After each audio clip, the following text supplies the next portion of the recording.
Question numéro 11. J'aimerais savoir à quel âge s'est mariée notre mère Aïcha radhiyallahu anha avec le prophète Mohammed sallallahu alayhi wa sallam et quel âge avait-elle lors de la consommation du mariage. Alors, c'est venu dans le Sahih Bukhari et Muslim que Aïcha avait 6 ans. Dans certaines versions, 7 ans. Et lors de la consommation du mariage, elle avait 9 ans. Jade. Ça, c'est venu, c'est prouvé, c'est authentique. Il n'y a même pas à faire un débat là-dessus. Et c'est venu dans les livres les plus authentiques après le Coran. C'est venu dans le Sahih Bukhari et Muslim. Et je ne connais aucun savant de la Sunna qui a rejeté ces hadiths-là. Aucun. Certaines personnes aujourd'hui, à cause de leur ignorance et des passions aussi, ils viennent rejeter ces hadiths qui sont dans Bukhari et Muslim. Et vous voyez certains musulmans, passionnés, ignorants aussi, venir dire non, non, non, non, c'est pas authentique. C'est pas authentique. Pourquoi? Parce qu'ils sont incapables de défendre le prophète Mohammed sallallahu alayhi wa sallam devant ces mécréants-là, qui passent leur temps à faire le ta'an sur le prophète Mohammed sallallahu alayhi wa sallam sur cette question. Donc comme ils sont faibles, ils sont incapables, ils n'ont pas d'argument, la route la plus facile qu'ils ont trouvée, c'est de dire c'est faible. Non, ça ne se passe pas comme ça. Ça ne se passe pas comme ça. Tu veux réfuter le faux, il faut réfuter le faux bil haqq. Tu ne refutes pas le batil bil batil. Jade, tu ne refutes pas, comme disait Cheikh Abdel Bukhari, tu ne refutes pas le faux avec le faux. Il faut refuter le faux avec le haqq. Jade, tu refutes le faux avec la vérité.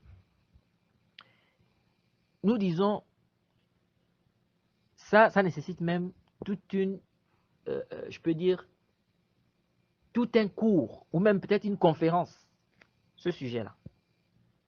Parce qu'il y a beaucoup d'ambiguïté qui ramènent aussi par rapport à cela. Mais je vais résumer la chose. Ceux qui disent, ces koufars qui disent, comment se fait-il que votre prophète, il a épousé, n'est-ce pas, Aïcha à cet âge-là, etc., etc. Nous disons ceci. Comment vous voulez comparer quelque chose qui à une époque était normal?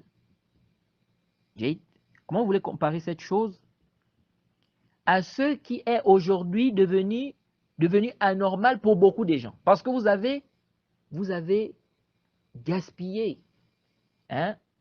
Vous avez changé les mentalités des gens. Vous avez fait quoi? Vous avez changé les mentalités des gens. Nous vous disons ceci.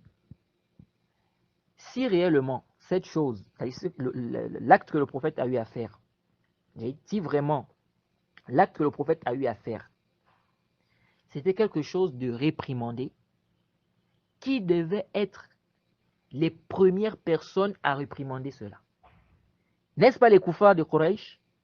Les koufars de Quraysh cherchaient, s'ils pouvaient trouver, c'est-à-dire ils cherchaient une petite faille. Pourquoi? Parce que ils voulaient quoi? Ils voulaient que les gens s'écartent. Les gens n'entrent pas dans l'islam. Donc s'ils pouvaient trouver un défaut, n'est-ce pas, au prophète Mohammed sallallahu alayhi wa sallam, qui va faire en sorte que les gens délaissent l'islam, mais ils ne devaient pas, ils devaient s'empresser de propager ça, ils ne devaient pas délaisser une telle occasion. Est-ce que vous suivez? Mais on n'a vu aucun parmi les associateurs de Quraysh, aucun d'eux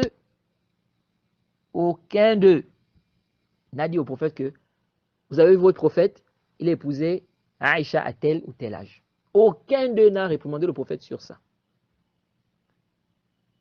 Ça veut dire que c'était quelque chose qui était normal.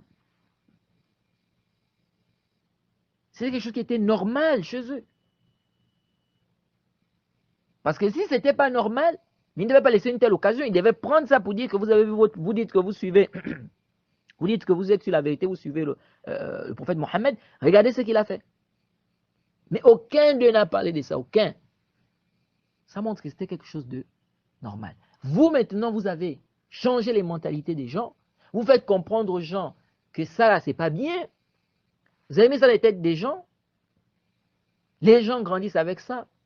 Maintenant, quand on leur dit, voilà ce qui s'est passé au temps du prophète, ils disent, mais c'est bizarre. Pourquoi? Parce que vous avez embrouiller les gens. C'est comme aujourd'hui, on dit, tu peux épouser ta cousine. Mais il y a des endroits, il y a des pays ou des villes, si tu dis que tu vas épouser ta cousine, mais on peut venir même brûler ta maison. Pourquoi? Parce que chez eux, la cousine, elle est un peu comme ta sœur. On va dire, elle est comme ta sœur pour eux. Tu vas aller dans d'autres endroits, épouser sa cousine, il n'y a aucun problème à cela. Il n'y a aucun problème à cela. Pourquoi? Ce sont les mentalités.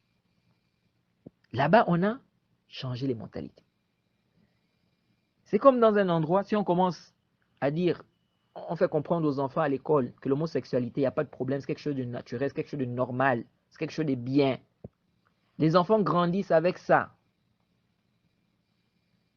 Vous allez voir que dans des années, 50 ans, 60 ans, 100 ans après, 150 ans, etc., ou même plus, 300 ans, 400 ans après, les gens vont trouver ça de normal. Pourquoi? Parce que là, la mentalité a été changée. Donc ça, c'est un peu ce qu'on peut dire, ce que je peux dire ici en résumé par rapport à ça.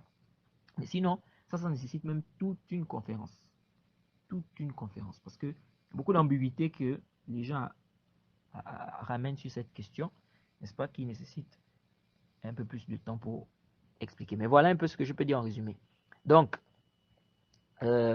Aïcha, lorsqu'elle a épousé le prophète Mohammed, sallallahu alayhi wa sallam, il y a des versions qui disent 6 ans, des versions qui disent 7 ans. Et la consommation du mariage a eu lieu à 9 ans. Elle avait 9 ans.